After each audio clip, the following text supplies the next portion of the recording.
What would you do if, right in the middle of your mother's funeral, your own uncle stood up, pointed straight at her casket, and declared to the entire church, "The business is mine now. Elena left it to me." Picture this. Black dresses everywhere, quiet sobs echoing off the wooden pews, the smell of lilies thick in air. Everyone's heads are bowed until Victor Thompson, my mom's brother, rises like he's about to give the sermon of the century. He waves a single sheet of paper like it's the deed to a kingdom. My sister made her wishes clear before she passed. Thompson Imports belongs to me. Gasps ripple through the crowd. My cousins nod slowly, like they've always known Victor was a rightful heir. Aunts whisper, "Poor Elena, she probably felt guilty." And me? I'm sitting in the front row next to Marcus Hale, our family lawyer for 20 years, feeling my stomach twist into knots. But here's the part that still gives me chills. I glance sideways at Marcus, and he's smiling. Not a sad, sympathetic smile. A slow, sharp, I've been waiting for this smile. Mom built that company from a single shipping container after Dad died. Victor? He only ever showed up when he needed cash. So why did he think he could claim everything right there in front of her body? Marcus leaned in close then, his voice barely a whisper over the growing murmurs. "Not yet, Alex." 3 little words that stopped my heart, because what he knew, what I was about to find out, would turn that funeral upside down.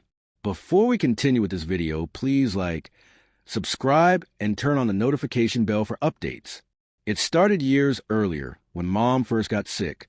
Elena Thompson wasn't supposed to build an empire.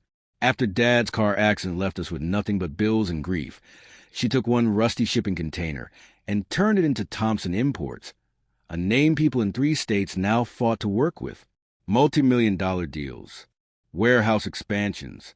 She did it all while raising me, cooking Sunday dinners, and never once complaining. I was right there with her. 16 years old, stacking crates after school. 22, negotiating with suppliers while she fought chemo. She used to squeeze my hand and say, "This is yours one day, Alex. Not because you're my son, because you earned it." Victor, her older brother, he treated the business like an ATM. Showed up every few months with a sob story, bad investment, divorce number 3, just a small loan until my next big idea. Mom always wrote the check. Always. He called it family helping family. I called it leeching. Then came the big ask last year. Victor wanted $500,000 for some sure thing real estate flip. Mom said no. For the first time. His face changed that day. The fake smile stopped. He started telling cousin she was losing her edge, that the cancer had gotten to her head. I heard the whispers at family barbecues, saw the sideways looks. Have you ever watched someone you love get slowly erased by the people who should protect her? We buried the tension, kept working, kept hoping. Then Mom slipped away quietly at home, surrounded by her favorite books and the hum of the warehouse trucks outside. We planned a small service, dignified, private, but Victor had other plans. He brought a document, and he brought it to her funeral.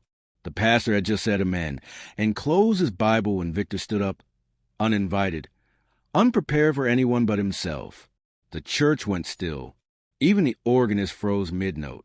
Victor adjusted his new charcoal suit, expensive, freshly pressed, the kind you buy when you're planning to look important, and cleared his throat like he owned the microphone. "Before we lower my sister into ground," he began, voice booming, "there's something you all deserve to know." He pulled a folded paper from his inside pocket, held it high. Elena wrote this in her final days. She wanted me to have Thompson Imports. The business, the warehouses, the accounts, everything. She knew I could keep it going. She trusted me. Murmurs erupted. My cousin Lisa covered her mouth. Uncle Ray nodded slowly, like this was a missing piece he'd always suspected. Someone in the back whispered, "Makes sense?" Victor was the older one. I felt heat rush to my face. My hands clenched so hard my knuckles cracked. Mom's casket sat 10 feet away, polished oak gleaming under the stained glass, and this man, this parasite, was using her funeral as his coronation. Victor turned toward me then, smirked, Any objections, nephew? Or are you finally ready to step aside? The room waited, every eye on me. I opened my mouth to speak, to shout the truth, to call him out right there. But Marcus's hand landed firm on my forearm. Not yet, he whispered again. Calm, certain. Then he looked straight at Victor and smiled that same quiet, dangerous smile. And just like that, the air shifted, because Marcus wasn't panicking. He was waiting. Marcus didn't flinch. He just smiled wider, like a man who'd been holding the winning lottery ticket for years, and finally got to cash it. The church felt smaller suddenly, hotter. Every cough, every shuffle of feet amplified. Victor stood there still waving his fake paper, chest puffed, waiting for me to crumble. Instead, Marcus rose slowly, deliberate, the way a judge enters a courtroom. He didn't shout, didn't need to. He spoke just loud enough for the front rows to hear, then let the acoustics do the rest. Elena was always 3 steps ahead. Victor, you should have remembered that. Flashback hits me hard. Last 18 months. While the cancer ate away at her strength, Mom met Marcus in secret.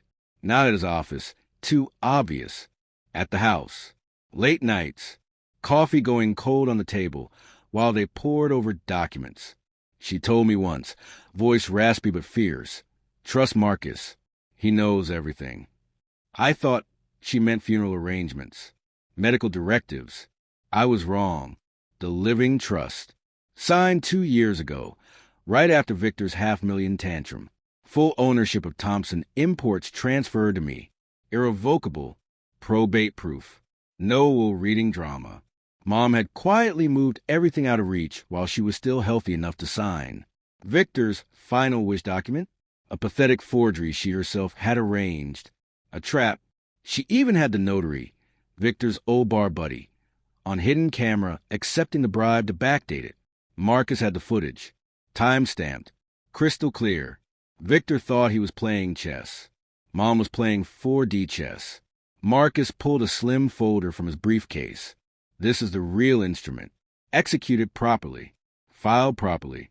And very, very legal. Victor's smirk faltered for the first time. Marcus turned to the room. Time to read what Elena actually wanted. But before he could open his mouth again, the church went dead silent. You could hear the faint hum of the air conditioning, the creak of a pew, someone's sharp intake of breath. Marcus opened a slim folder with the calm of a man reading a grocery list, not dismantling a family in public. He started simple. 2 years ago, Elena Thompson executed an irrevocable living trust. All assets of Thompson Imports, every warehouse, every contract, every bank account, were transferred to Alex Thompson, effective immediately.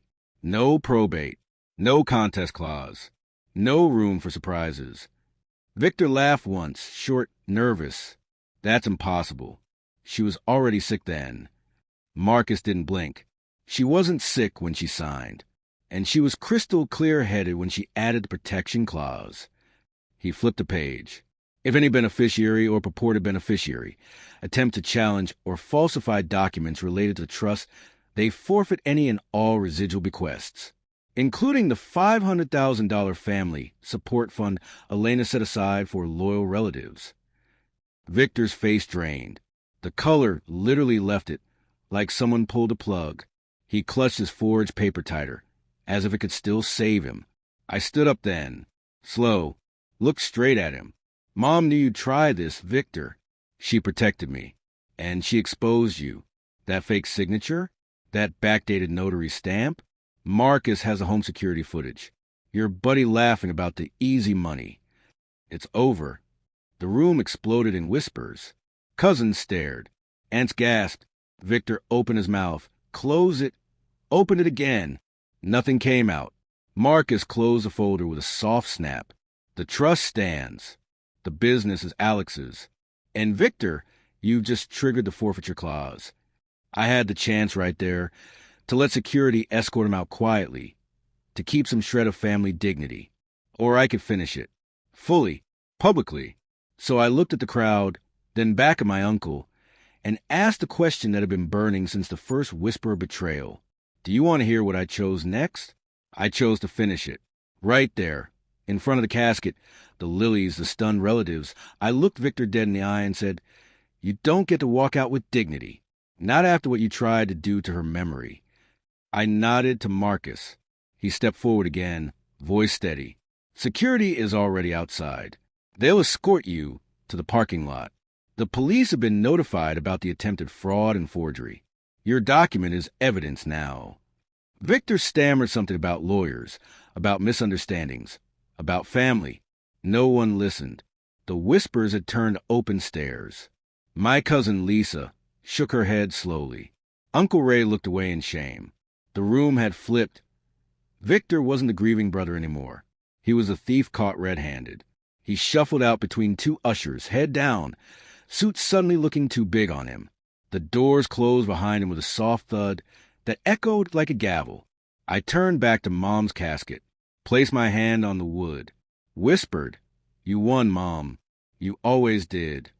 The service continued. Quiet, dignified, the way she wanted. Weeks later, Victor faced charges.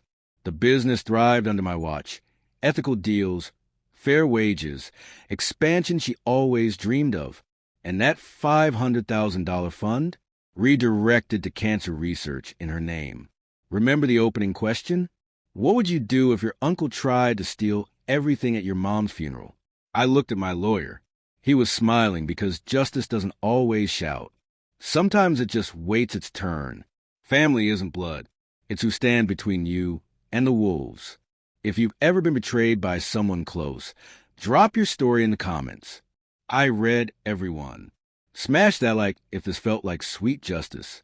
Subscribe and hit the bell for more stories where the underdog doesn't just survive, they win. See you in the next one.